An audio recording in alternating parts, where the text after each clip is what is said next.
você tem feito das vitórias que Deus te deu? Eu estava estudando a Bíblia esses dias e parei no livro de Esther. E aí, lendo o livro de Esther, eu pensei uma coisa que eu acho que é consenso entre muita gente, que é o seguinte: uma coisa que os judeus sabem muito bem é festejar. Toda vez que a gente vê festas de judeus, a gente vê muita animação. Por exemplo, festas de casamento, eles levantam os noivos e tal, é aquela agitação.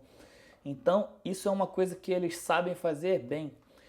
E no livro de Esther, a Bíblia conta uma história que é cheia de tramas, cheia de conspirações, mas que acaba com Deus prevalecendo sobre o mal. Amã cria uma conspiração para matar todos os judeus, mas a Bíblia mostra essa conspiração se voltando contra ele e os judeus prevalecendo através da vida de Mardoqueu e Esther. E aí a Bíblia nos mostra que depois de os judeus saírem vitoriosos de toda essa situação que na verdade tentava levar à morte todos os judeus, passado esse momento de tribulação, esse momento de ameaça, quando os judeus saem vitoriosos dessa situação, eles instituem então, na data da vitória que Deus deu a eles, um feriado, uma festa sagrada chamada Purim.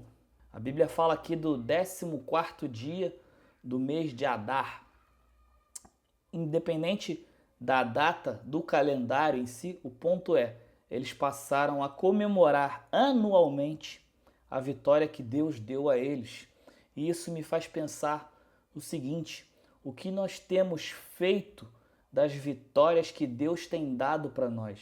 Se você ainda não viveu, você possivelmente, como filho de Deus, vai viver um dia em que Deus vai te dar um livramento, em que Deus vai livrar você da morte, em que Deus vai te dar uma grande bênção, em que as coisas vão mudar e a sua realidade vai ser transformada pelo agir de Deus que a gente não consegue explicar.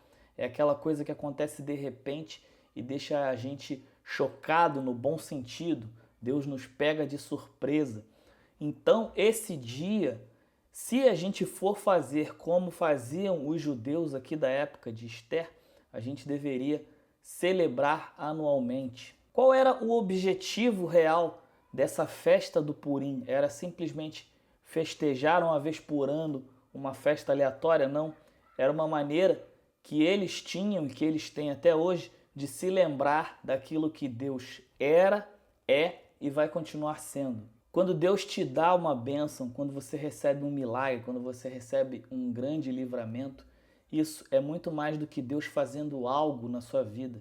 Isso é a prova de que Deus é o que Deus é e continuará sendo, um Deus fiel, um Deus justo, um Deus misericordioso. E isso deve ser uma coisa que a gente deve festejar na nossa vida, principalmente nos momentos em que a gente não estiver tão bem. Porque a gente pode imaginar a seguinte situação: chega um ano em que uma pessoa não está se sentindo muito bem, não, a vida esse ano não foi muito boa comigo, a vida não tem sido muito boa, as coisas estão difíceis.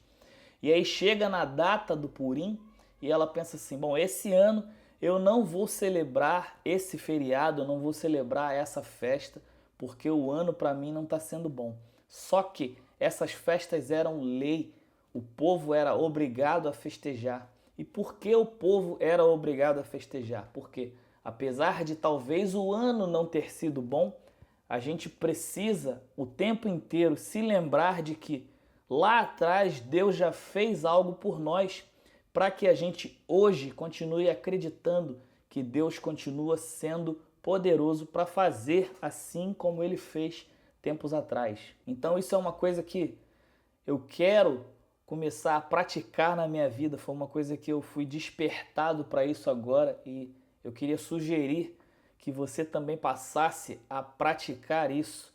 Toda vez que Deus te der uma bênção, toda vez que Deus te der um livramento, toda vez que você for alcançado pela misericórdia de Deus, marque o dia em que isso aconteceu, o dia em que sua sorte foi mudada e faça disso um memorial para que nos dias difíceis você continue se lembrando que o Deus que foi misericordioso com você no passado continua sendo Deus sobre a sua vida.